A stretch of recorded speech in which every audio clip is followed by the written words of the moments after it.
చాలా ఫోర్స్ చేస్తే ఉండిపోయి ఇక్కడికి వచ్చానన్నమాట. చూస్తుంటే దారి అసలు ఎంత పొడుగు ఉందో, మా బ్రదర్ ఏమో ఇక్కడే ఉంది ఇక్కడే ఉంది ఇక్కడే ఉంది అనుకుంటా అలా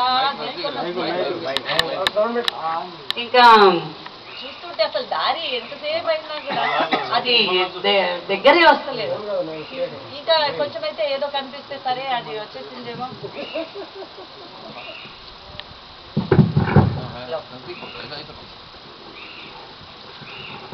వచ్చేస్తుంది అని అంటే ఇక్కడ వచ్చి తిరిగిన తర్వాత కూడా చూస్తే మళ్ళీ ఇక్కడ కాదు ఇంకొక లెఫ్ట్ అని అన్నారు. లెఫ్ట్ అని అంటే మళ్ళీ లోపల వచ్చి ఇంకా ఉంది అన్నారు.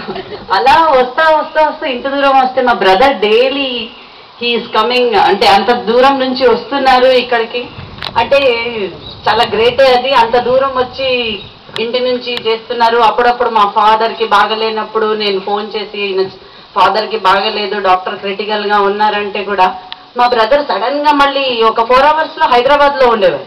అది అట్లా ఎట్లా ఉంటున్నారు అని అనుకుంటున్నాను నేను. ఇంత దూరంగా అంటే మేము చిన్నప్పుడు కూడా ఊర్లో ఉండేవాళ్ళం, అక్కడ కూడా చాలా దూరం ఉండేది. నా కాలేజ్ అనేది ఐ యూస్ టు అంటే నేను కాలేజ్కి రిక్షాలో మళ్ళీ ట్రైన్లో మళ్ళీ బస్లో వెళ్ళి అంత దూరం నిజామాబాద్ అనే డిస్ట్రిక్ట్లో వెళ్ళి నేను చదువుకున్నాను.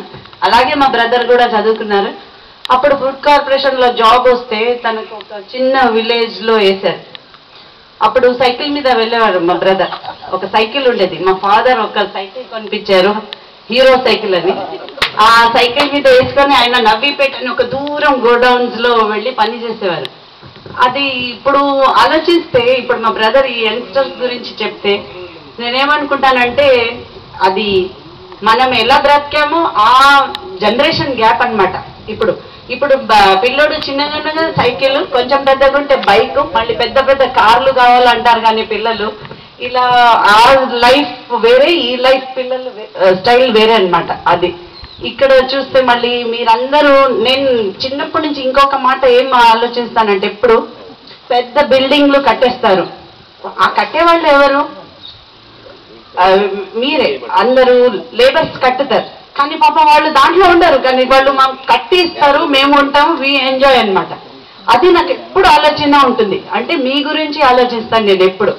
అందరూ మీరు హార్డ్ వర్క్ చేసి మీరందరు చేస్తేనే ఈ గోడౌన్కి పేరు వచ్చిందని నాకు ఇప్పుడు అర్థమైందన్నమాట.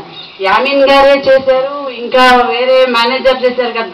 మీ కోఆపరేషను ఇప్పుడు వచ్చి చూసినా కూడా అందరూ నవ్వుకుంటా చాలా ఎంథ్యూజియాజంగా అందరూ లేడీస్ అందరూ బాగా తయారయ్యి చక్క మెరుస్తున్నారు. అందరూ ఎంత ఎండ ఉన్నా కూడా వీళ్ళు ఎండ ఉంది అలా ఎవరికి ఉష అబ్బ కూడా అంటలేరు. ఇక్కడ నేను కూడా ఏం చెప్తలేరు, లేకుంటే నేను బ్యాంక్ లో కరెంట్ పోగానే ఉష్ అంటుంటే అందరు చెప్తారు ఏంటి మేడం మీరు ఇలా ఉష్ అంటే. ఇక్కడ వీళ్ళని చూస్తుంటే వాళ్ళు నవ్వుకుంటా ఉన్నారు. They are very happy here.